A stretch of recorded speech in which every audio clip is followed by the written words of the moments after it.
Assalamualaikum warahmatullahi wabarakatuh. Jumpa kembali dengan saya Bang Bal Channel.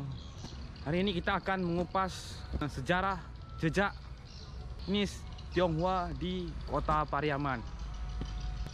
Jadi ikuti terus video saya ini. Jadi saya akan mengupas dulu sejarah mengapa suku Tionghoa hengkang dari kota Pariaman. Dan sampai sekarang tidak ada satupun warga Tionghoa yang tinggal di kota Pariaman.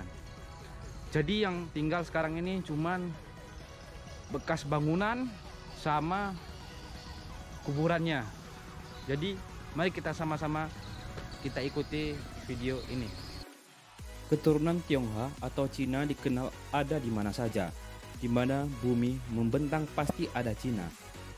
Pamiu demikian tidak berlaku untuk kota Pariaman pasca insiden Kansas yang terjadi sekitar tahun 1944, bertepatan sebelum hengkangnya Jepang dari tanah air. Peristiwa Kansas itu sendiri terjadi di simpang Kampung Cino Pariaman, tepatnya di simpang Tugu Tabui.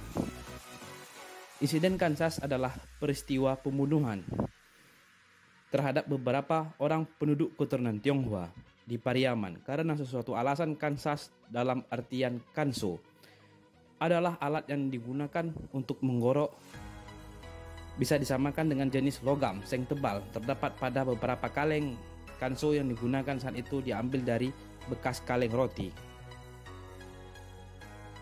Peristiwa Kansas dipicu akibat tidak setianya beberapa oknum penduduk Cina Pariaman kepada pejuang pribumi. Tidak semuanya memang, namun akibat gesekan rasial tersebut, seluruh komunitas Cina yang ada di Pariaman hengkang menyelamatkan diri ke berbagai daerah. Aset mereka yang tinggal begitu saja beberapa waktu kemudian dijual murah melalui perantara.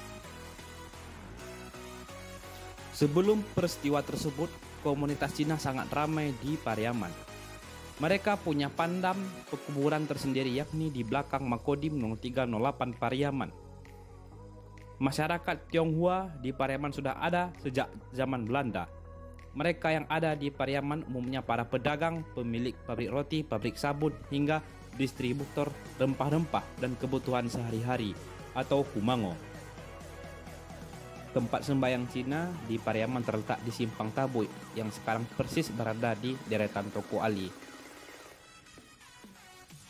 Komunitas Cina di Pariaman bermukim di area Kampung Cino yakni di Jalan SB Alamsyah, Kampung Belacan, Kampung Jauh, dan Kampung Pondok. Sebelum insiden Kansas, mereka hidup rukun berdampingan dengan pribumi. Merujuk pada sejarah yang dituturkan saksi hidup yang sempat kami wawancarai, kekecewaan pribumi pada komunitas Cina bermula dari diketahuinya lokasi pejuang pribumi oleh tentara Jepang. Pejuang pribumi saat itu banyak dieksekusi di tempat persembunyiannya. Apa yang mereka rencanakan selalu diketahui oleh tentara Jepang. Atas keganjilan tersebut, pribumi saat itu memutar otak. Mereka mencari di mana letak keganjilannya. Mereka berpikir ada sesuatu yang telah terjadi. Pengkhianatan terhadap mereka telah dilakukan. Pejuang pribumi yang tersisa mengutus anak-anak untuk memata-matai beberapa oknum yang dicurigai. Mereka disuruh bermain-main di halaman sejumlah kedai yang diacap digunakan tentara Jepang berkumpul. Mulailah anak-anak bermain gusing, patok lele, dan permainan tradisional lainnya ke tempat-tempat yang disuruh pejuang pribumi.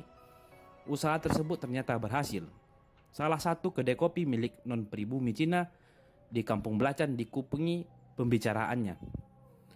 Pemberi informasi memang bukanlah pemilik kedai, tapi langganan tetap yang juga keturunan Cina. Rupanya selama ini dia menjadi mata-mata atau spionase tentara Jepang. Singkat cerita, mata-mata Jepang tersebut diambil malam oleh pejuang. Dari penuturan yang kami himpun, komplotan mata-mata itu semuanya berjumlah 3 orang. 3 orang pengkhianat tersebut dibawa ke tempat persembunyian pejuang. Di sana mereka diinterogasi dan akhirnya mengakui perbuatannya. Atas perbuatannya itu, ketiga orang tersebut dieksekusi dengan cara digorok hingga nyaris putus dengan kansu.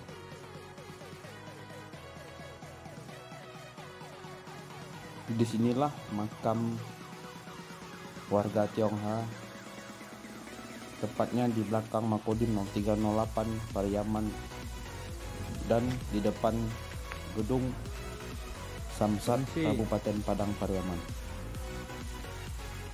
Inilah peninggalan ya, peninggalan etnis Tionghoa di kota Pariaman.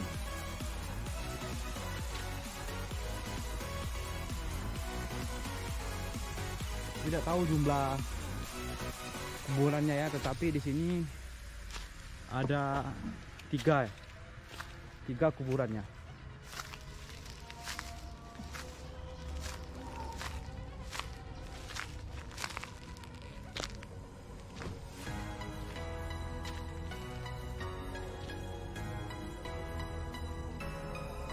Ada 4, 1, 2, 3. Ini masih ada.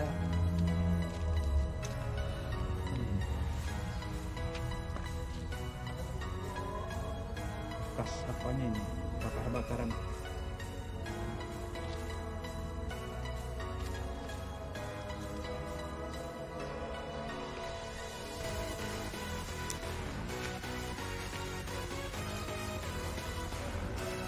Permisi.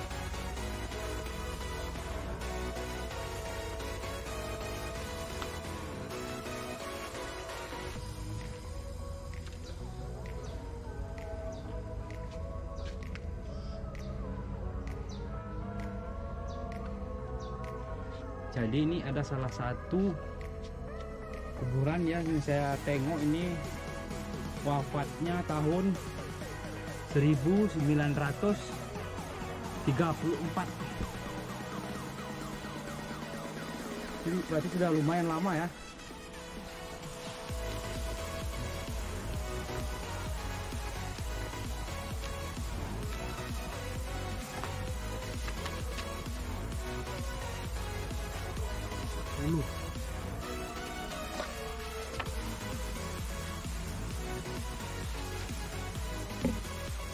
Jadi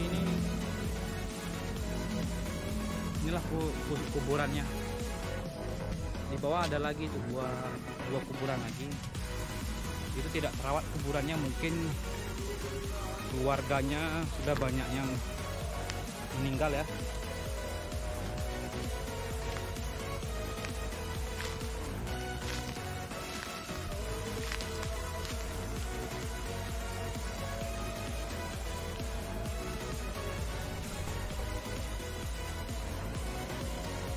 Inilah bukti sejarah bahwasanya dulu di kota Pariaman ini terdapat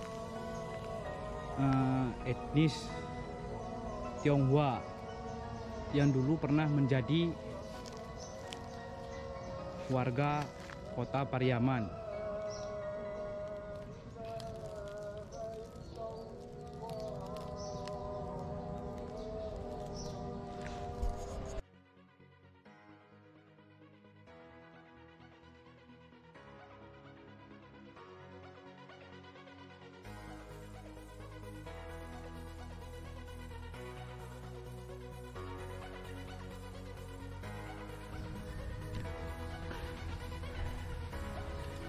Jadi ini ada juga ya kuburannya. Tuh.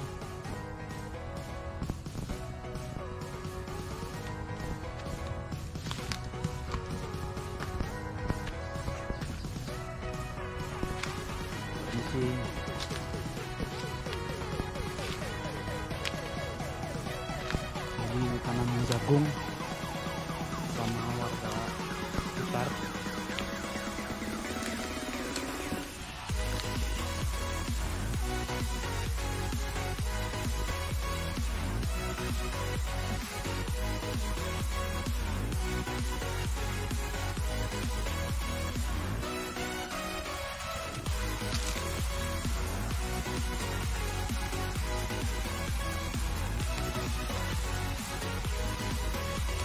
Mudah-mudahan ini bukti sejarah harusnya dirawat ya.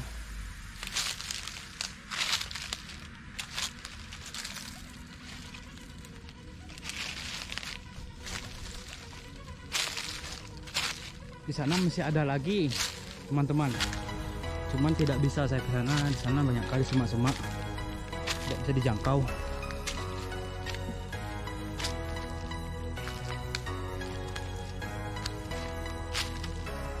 Lah, yang dimana pada dulunya di kota Pariaman ini sangat banyak etnis Tionghoa. Mereka, pekerjaan mereka di sini sehari-hari sebagai pedagang rempah-rempah. Nih.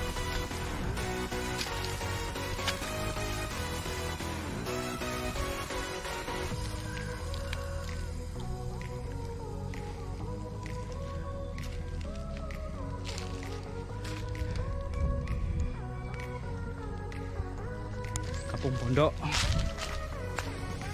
Jadi di Kampung Pondok itu dulu banyak etnis Tionghoa yang sehari-hari mereka dagang di sekitaran Tugu Tabui. Lumayan capek.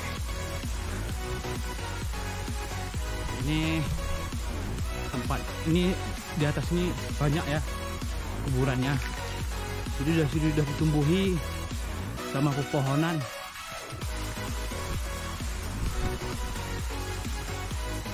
Ini sawah punya masyarakat.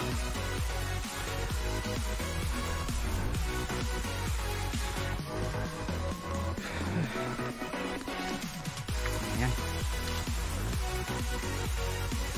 Jadi tahun pokoknya pas Jepang itu datang, penjajah Jepang itu datang, disitulah terjadinya pertikaian antara penduduk lokal sama dengan penduduk Tionghoa. Saya dengar-dengar dari sesepuh di sini dan beberapa media sejarah ataupun media internet, saya tengok dulu terjadi keributan gara-gara etnis Tionghoa ini memberitahu di mana kedudukan para pejuang. Jadi setiap pejuang itu sembunyi pasti diketahui oleh pasukan Jepang. Dan ternyata pasukan Jepang itu dapat informasi dari etnis Tionghoa yang bermukim di kota Pariaman. Bapak penjaga di sini, Pak? Ya, Pak. Ya, oh, ini yang tertua tahun berapa nih, Pak? Oh, banyak itu tulisan Cina ya banyak. Kemana untungnya? Kalau itu ada sebelah itu ada. Oh, ada tuh, tapi selebihnya kan tulisan Cina banyak. Kalau ini baru-baru yang 45, 46 nih. 45, 46 dah. Ini sudah Jepang nih. Oh, ini termasuk lama juga lah Pak, 40-an, tahun 40-an itu, Pak. 40-an sudah, 80-an, 800-an. Oh, tahun 800-an, Pak ya? Ya. Oh, berarti Bapak penjaga makamnya di sini, Pak? Ya. Oh. Itulah saya tengok sana tadi, saya dari belakang juga tadi, Pak. Saya tengok ada juga yang lama-lama tadi di belakang dekat rumah. Yang sana kan di belakang pondok ya, ada satu kan. Itu 18 berapa itu tulisan tangan. Masih pakai batu. Kalau di sini mau banyak tua-tua tapi tulisan Cina tidak dapat kita. Iya, nggak bisa kita tengok lagi. Kalau ini muda-muda ini. Iya. Ya bahasa Jepang ini ya. Itu si Cocoa nama itu udah lama juga dijual. Oh, yang udah nggak ada lagi. Yang... Ya, yang belakang orang tuh. Ketuanya di sini dulu tuh. Anaknya. Berarti Cina di Pariaman ini tahun berapa keluar dari kota Pariaman nih, Pak? Semenjak Jepang. Semenjak Jepang ya, Pak ya? Ya. Nah, itulah berarti dulu mungkin orang lokal ini ribut ya sama orang Cina dulu, Pak? Memang ribut. Cuma di sini sampai sekarang semua suku ada di Pariaman. Iya, Pak, betul. Ada di Pariaman. Saya juga suku Aceh, Pak. Iya, semua suku ada di Pariaman. Ya, tidak ada ya, tidak ada yang kurang ajar, tapi jangan kurang lancar. Iya, betul, Pak. Ada pepatah di mana bumi dipijak, situ lagi dijunjung. Betul. Ada. Berarti Bapak namanya siapa, Pak? Saya, Ya. nama saya Muhammad Nur. Saya kerja di sini sudah ada 40 tahun. 40 tahun, Pak ya. 40 tahun lah. Berarti Sejak dari nenek saya ini turun temurun. oh, Saya- makam ini, Pak. Ya, dari nenek saya lagi. Berarti yang punya makam ini masih hidup ini, Pak. Maksudnya Ini cucunya. ya, dia hidup lagi ini masih hidup lagi ini. Oh. Itulah yang datang ke sini, inilah baru. Ini yang ada lagi, ini satu lagi. Berarti- Lainnya tak ada. Dulu rame ini tahun 80-an. 70 rame ini. Masih ramai tahun Masih 70-an ya. rame, ya. Datang dari luar negeri pun nanya. Dan itu kan tak ada lagi. Karena cuma satu keluarga ini, satu dua tiga ini keluarga. Oh, satu keluarga ya, Pak ya. Itu satu keluarga, ini satu keluarga pula. Oh, ini masih ada juga nih. Nggak ada juga, Pak ya. Tak ada lagi. Habis. Ya mudah-mudahan tetap dilestarikan, Pak ya. Ya. Ini berarti ini